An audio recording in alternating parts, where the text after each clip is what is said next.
Bisakah luka yang teramat dalam ini nanti akan sembuh? Bisakah kekecewaan, bahkan keputusasaan yang mengiris-iris hati berpuluh-puluh juta saudara kita ini pada akhirnya nanti akan kikis? Adakah kemungkinan kita akan bisa merangkak naik ke bumi dari jurang yang teramat curam dan dalam? Akankah api akan berkobar-kobar lagi? Apakah asap akan membubung lagi dan memenuhi angkasa tanah air? Akankah kita semua akan bertabrakan lagi satu sama lain, jarah menjarah satu sama lain, pengorbanan yang tidak akan terkirakan?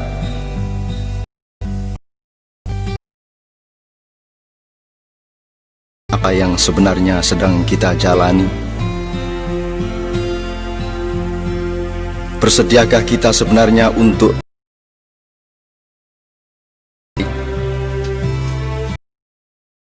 yang manakah yang menjadi tujuan?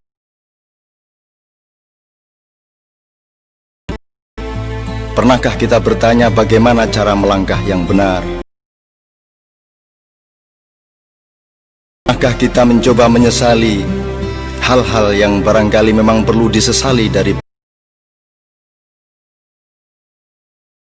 Bisakah kita menumbuhkan kerendah hatian di balik kebanggaan-kebanggaan? Di dalam dada kita dan akal berkata kepada diri sendiri bahwa yang bersalah, yang melakukan dosa bukan hanya ia, tetapi juga kita. Masih tersediakah peluang di dalam kerendahan hati kita untuk mencari apapun saja perlukan, meskipun barangkali menyakiti diri kita sendiri, dari hal-hal yang kita benar-benar butuhkan agar supaya sakit-sakit ini benar-benar sembuh total. Sekurang-kurangnya dengan perasaan santai kepada diri sendiri untuk menyadari dengan sportif bahwa yang mesti disembuhkan itu nomor satu bukan yang di luar diri kita, tetapi di dalam diri kita. Yang kita perlu utama lakukan adalah penyembuhan diri, yang kita yakini bahwa harus betul-betul disembuhkan justru adalah segala sesuatu yang berlaku di dalam hati dan akal pikiran kita. Saya ingin mengajak engkau semua memasuki dunia ilir-ilir. Ler, ilir,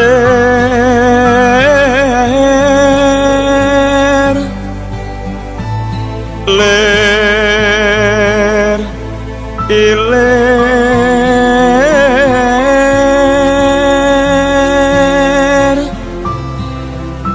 tandure wosumilir, ta ijo royo-royo,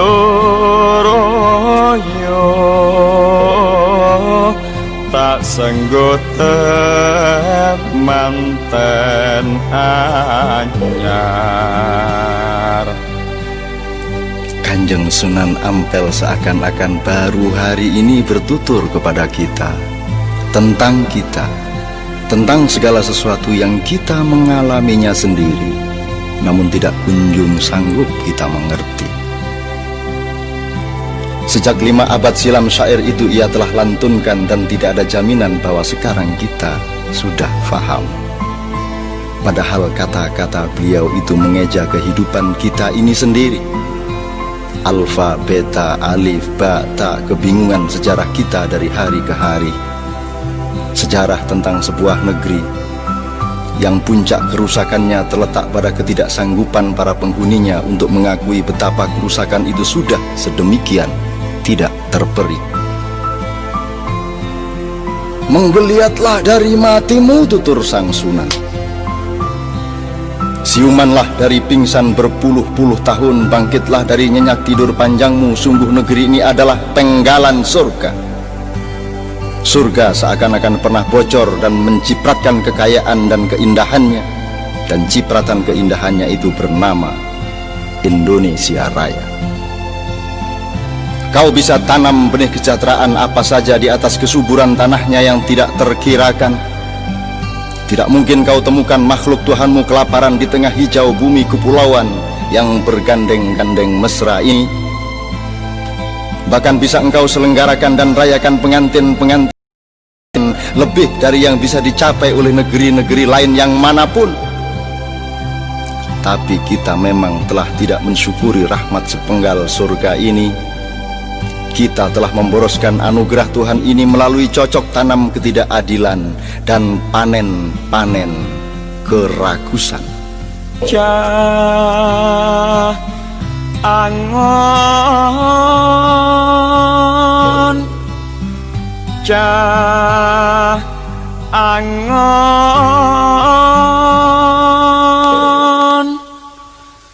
penekno blimbing kuwe lunyu nyupenekno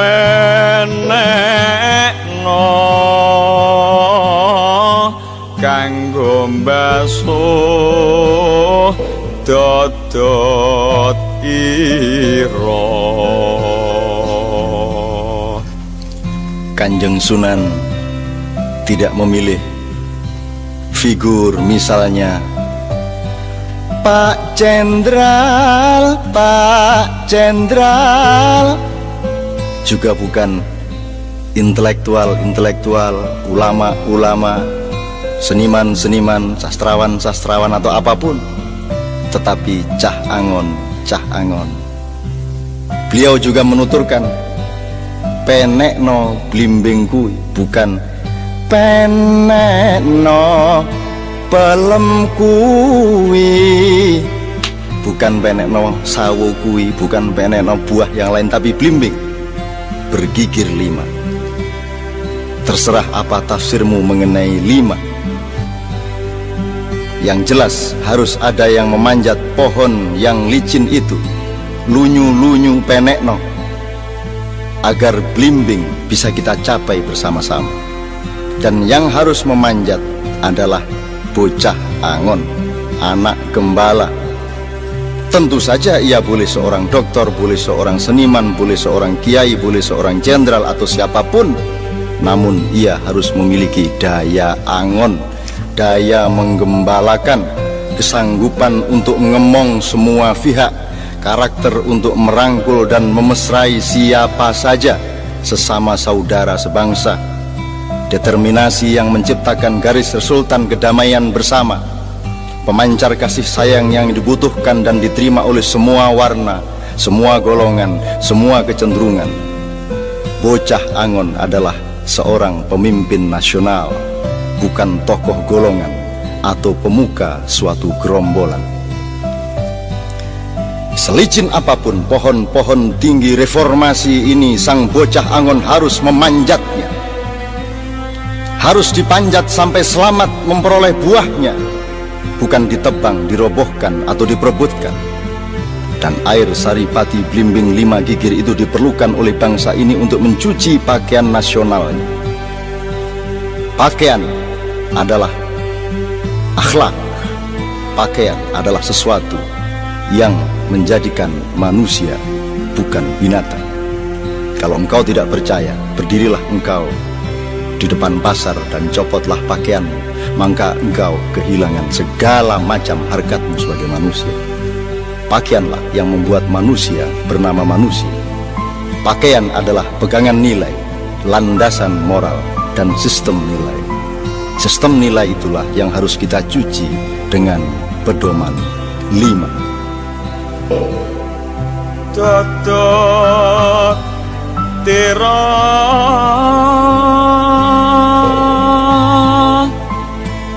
dodot ira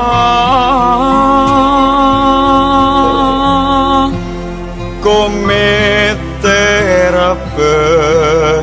bedahing pinggir tondo mana jlumetana kanggo sepo mengko sore mumpung padang rembulane mumpung jembar kalangane ya sora sora iyo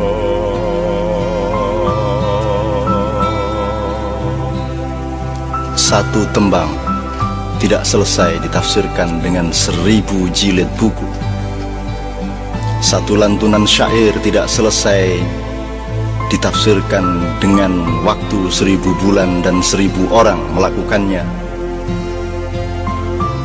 Aku ingin mengajakmu untuk berkeliling, untuk memandang warna-warni yang bermacam-macam dengan membiarkan mereka dengan warnanya masing-masing, agar kita mengerti dengan hati dan ketulusan kita apa muatan kalbu mereka mengenai ilir-ilir, mengenai ijo royo-royo, mengenai temanten anyar, mengenai bocah angon dan blimbing, mengenai mbasuh dodotiro, mengenai kumitir bedahing pinggir, yang akan kita bicarakan tentu saja kapan saja bersama-sama.